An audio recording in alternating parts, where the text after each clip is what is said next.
अस्सलाम वालेकुम। मैं हूं समी इब्राहिम और आप देख रहे हैं हमारा यूट्यूब चैनल। आज 6 अगस्त है, जुमातुल मुबारक सन 2021। दो बड़ी खबरें हैं जिन पर आज बात करेंगे। एक तो मियां नवाज शरीफ साहब वाला मामला है,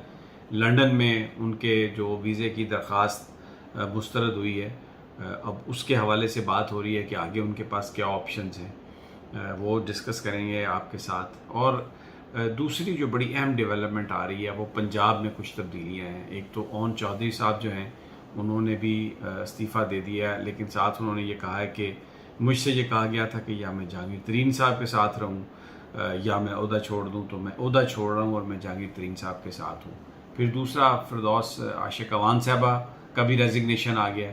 और उन्होंने ये कहा जा रहा है कि वो जाएंगी, वफाक में जाएंगी। जो फिरदौस आशिक अवान साहबा बता रही हैं वो कुछ और कहानी है, जो हमें हमारे सोर्सेज बता रहे हैं वो कुछ और कहानी है। बहुत सारे लोग मुख्तलिफ अंदाज में अपने टिकट्स चलवा रहे हैं कि वज़ीर इत्तलात कौन बनेगा, लेकिन अभी तक फ़ैसला नहीं हुआ वज़ीर इत्तलात पंजाब का कौन होगा। और इसमें जो उस्मान बुज़दार साहब हैं उनकी राय को बड़ी अहमियत हासिल है। ये बताया जाता है कि 3-4 दिन पहले जो मीटिंग हुई वहाँ पर इस्लामाबाद में, जिसमें वज़ीर आला उस्मान बुज़दार थे, इमरान खान साहब थे, उसमें वज़ीर आज़म साहब ने बुज़दार साहब से ये कहा है कि अब आगे इलेक्शन आ रहा है, आप चीफ मिनिस्टर हैं, आप असर्ट करें, अपनी टीम के ऊपर असर्ट करें, क्योंकि आपकी परफॉर्मेंस अगर आगे जाकर ठीक नहीं हुई तो फिर उसका नुकसान जो है वो पूरी पार्टी को होगा। तो उसके बाद जो मुझे इत्तलात हैं, जो मुझे सोर्सेज बता रहे हैं, उस्मान बुज़दार साहब ने ख़ुद ये फ़ैसला किया कि फिरदौस आशिक अवान साहबा जो हैं उनको इस ओहदे से सुबुकदोश कर दिया जाए। और उन्होंने वज़ीर आज़म साहब को ये सजेस्ट किया कि क्योंकि उनकी बहरहाल खिदमात हैं तो वो चली जाएं, वहाँ पर वफाक में आ जाएं। इसमें अभी कोई ज़िक्र नहीं कर रहा, लेकिन ख़ासा इसमें असर है वो जो सियालकोट में जो एक वाक़या हुआ था, जिसमें असिस्टेंट कमिश्नर के साथ जो झगड़ा किया था फिरदौस आशिक अवान साहबा ने, वो उसने बड़ा इसमें प्ले किया, क्योंकि जो तहरीक इंसाफ की जो लॉबी है, उस्मान डार साहब और बहुत सारे लोग, उन्होंने फिरदौस आशिक अवान साहबा के हवाले से उनके ख़यालात कोई पॉजिटिव नहीं थे और वो तब्दीली चाहते थे। दूसरा जो बड़ा इल्ज़ाम फिरदौस साहबा पर लगाया गया वो ये है कि उनकी जो प्रेस ब्रीफिंग्स थी, उनकी जो प्रेस कॉन्फ्रेंसेस थी, उसमें वो पॉलिटिकल बात करती थी। पंजाब हुकूमत की परफॉर्मेंस के हवाले से गुफ्तगू कम होती थी। उस्मान बुज़दार साहब जो पंजाब के वज़ीर आला हैं, उनकी इमेज बिल्डिंग के हवाले से बात कम होती थी। और ये जो बात थी ये वज़ीर आला साहब को इंतहाई नागवार गुजर रही थी। और अब जिस बंदे को ढूंढा जा रहा है पंजाब की वजारत इत्तलात के लिए,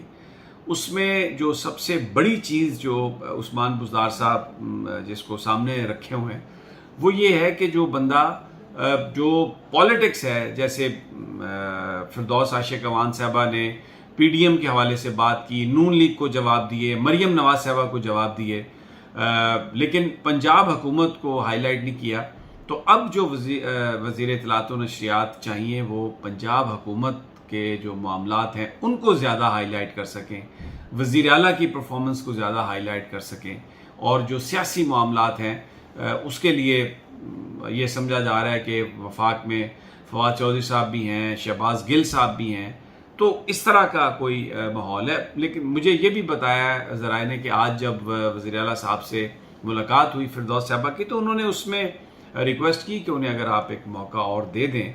तो वो परफॉर्म कर सकेंगी। जिस पर वज़ीर आला साहब ने कहा कि मौक़ों की बात नहीं है, आपकी जो कारकर्दगी है, आपकी जो अहलियत है, उस पर हमें कोई शुबा नहीं, लेकिन अब बेहतर होगा कि आप यहाँ पर मैं किसी और को इस जगह पे लाना चाहता हूँ। तो अभी तक जो खबरें चल रही हैं वफाक में उनको एडवाइज़र बनाने के हवाले से, उसमें अभी कोई नोटिफिकेशन नहीं आया, और अभी ये चीज़ें जैसे अनफोल्ड होंगी तो पता चलेगा कि उनमें कितनी सदाकत है। दूसरा, जो चीफ सेक्रेटरी साहब के हवाले से भी इस वक्त बहुत ज़ोर लग रहा है। पंजाब में कुछ तब्दीलियाँ होने वाली हैं। मुझे ऐसा लगता है कि सीसीपीओ लाहौर भी तब्दील हो सकते हैं, डीपीओज़ कुछ और तब्दील हो सकते हैं, डिप्टी कमिश्नर्स कुछ और तब्दील हो सकते हैं। चीफ सेक्रेटरी साहब जो हैं वो उनका जो मामला है पंजाब के चीफ सेक्रेटरी, उसमें ایک تو بابر تارڑ صاحب جو ہیں وہ زور لگا رہے ہیں، دوسرا احمد نواز سکھیرا صاحب اس کے بڑے اسٹرانگ کینڈیڈیٹ ہیں وزیر، اور دونوں جو ہیں وہ پرائم منسٹر کی گڈ بکس میں ہیں۔ اب دیکھنا یہ ہے کہ کس کے حق میں قرعہ فعال نکلتا ہے، جبکہ پرنسپل سیکرٹری جو ہیں چیف منسٹر کے طاہر خورشید صاحب، وہ ان کی جو ایک ریپیوٹ ہے وہ یہ ہے کہ ان کو جو بھی ٹاسک دیا جاتا ہے وہ اس کو بڑی لائلٹی کے ساتھ ڈیلیور کرتے ہیں۔ ان کا کیس بھی گیا ہوا ہے گریڈ 22 کے لیے، وہ گریڈ 21 میں ہے، اور اگر وہ 22 میں چلے جاتے ہیں تو اس بات کے بہت امکانات ہیں کہ طاہر خورشید صاحب بھی چیف سیکرٹری بن سکتے ہیں۔ جو ابھی موجودہ چیف سیکرٹری ہیں ان کو بیسیکلی ان کا بڑا ایک اسٹرانگ تعلق ہے جو وزیر اعظم کے پرنسپل سیکرٹری ہیں، تو جب بھی کوئی بات ہوتی ہے، جب بھی کسی حوالے سے کوئی موو ایسی ہوتی ہے تو وہ اپنے ان ریلیشنز کی وجہ سے اپنی جاب کو سیکیور کرنے میں وہ کامیاب ہوتے ہیں۔ تو ویری انٹرسٹنگ سینیریو ان پنجاب، اور ابھی جو نعمان لنگڑیال ہیں اور اجمل چیمہ ہیں اور جو دوسرے بہت سارے لوگ ہیں ان کے حوالے سے بھی، کیونکہ اون چودھری صاحب نے کہا، جو میں نے جیسے آپ سے پہلے کہا کہ یہ سب کچھ جو ہے یہ اس لیے ہو رہا ہے کہ جہانگیر ترین صاحب کا جو گروپ ہے اس کو ہٹانا وہاں سے مقصود ہے۔ اور آج فردوس عاشق اعوان صاحبہ نے بھی یہ بات کہی کہ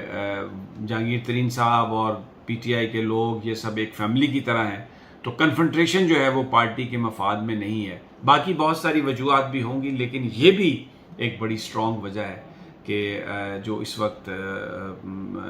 معاملہ جو ہے جہانگیر ترین صاحب کے حوالے سے وہ بھی بڑا گرم ہے، تیز ہے۔ جیسے جیسے انفولڈ ہوتی ہیں چیزیں آپ کے ساتھ شیئر کریں گے۔ نواز شریف صاحب کا جو معاملہ ہے اس میں یہ بتایا جا رہا ہے کہ جو بنیادی طور پر جو امیگریشن نے ان کی درخواست جو ریجیکٹ کی ہے، وہ جو گراؤنڈز ہیں وہ اس کو شریف خاندان خفیہ رکھ رہا ہے، ابھی اس کو نہیں کیا جا رہا منظر، یعنی اس کو آؤٹ نہیں کیا جا رہا، پبلک نہیں کیا جا رہا، لیکن جو لندن کے ذرائع ہیں وہ یہ بتاتے ہیں کہ امیگریشن نے یہ کہا کہ آپ کو جو ماضی میں 2 ایکسٹینشنز ملی ہیں ان کو جو ہیلتھ گراؤنڈ پر، کیونکہ وہ تو صرف 4 ہفتے کے ویزے پر گئے تھے، میڈیکل جو ویزا تھا ان کا، لیکن کیونکہ ماضی میں وہاں پر کووڈ تھا، ہاسپٹلز بند تھے، تو اس لیے ان کی اس پلی کو تسلیم کیا ماضی میں، اور ان کی 2 دفعہ یہ ویزے کی جو درخواست تھی وہ ایکسٹینڈ ہوئی اسی بنیاد پر کہ کیونکہ وہاں پر کووڈ ہے اور علاج نہیں ہو سکتا۔ لیکن اب کووڈ کا جو ایمرجنسی ہے وہ لندن میں ختم ہو چکی ہے، علاج معالجہ شروع ہو چکا ہے، اور اب جو ان کی ہیلتھ گراؤنڈ جو انہوں نے اپنی بنائی تھی اس کو ہوم ڈپارٹمنٹ نے ماننے سے انکار کر دیا ہے، کہ انہوں نے کہا کہ آپ کا کوئی علاج نہیں ہو رہا، اور دوسرا ہمیں اس بات کا یقین نہیں ہے کہ علاج ہونے کے بعد آپ یہاں سے چلے جائیں گے، اس لیے آپ کی ویزے کی درخواست جو ہے یہ مبینہ طور پر بتایا جا رہا ہے کہ یہ وجہ وہ ریجیکٹ ہوئی ہے۔ اب ایک بڑی لا فرم کو تیار کیا گیا اور وہ وہاں پر اپلائی کریں گے،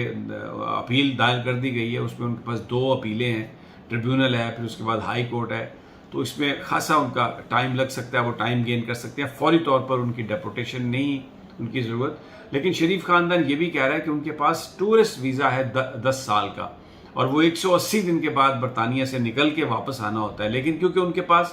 پاکستانی پاسپورٹ نہیں ہے، وہ پاسپورٹ ان کا ایکسپائر ہوا ہے اور حکومت پاکستان اس کو رینیو نہیں کر رہی، تو اس لیے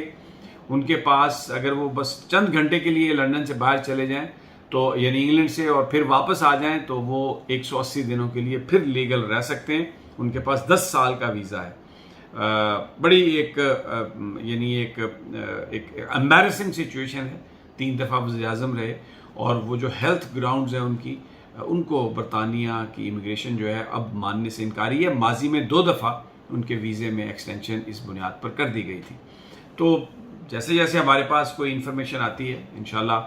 وہ میں اس حوالے سے آپ کو میں اپڈیٹ دیتا رہوں گا۔ اجازت دیجیے، اللہ نگہبان۔